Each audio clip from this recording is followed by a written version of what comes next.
آگے دیکھتے ہیں لمحیطۃ۔ اب یہاں پر آپ دیکھیے کہ تنوین کے ساتھ ہی چھوٹا سا میم لکھا ہوا ہے۔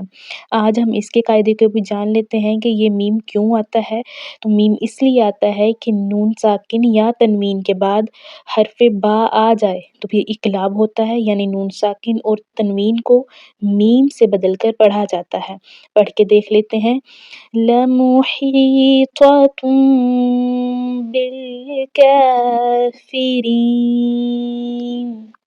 الحمدللہ آج کا جو ہمارا لیسن تھا اس مشکل لفظ کو پڑھنے کے بارے میں اور قاعدوں کو دیکھنے کے بارے میں وہ کمپلیٹ ہو چکا ہے۔ انشاءاللہ جلد ہی ہمارا لائیو سیشن بھی سٹارٹ ہوگا جس میں ہم صورتوں کو تفصیل سے پڑھیں گے۔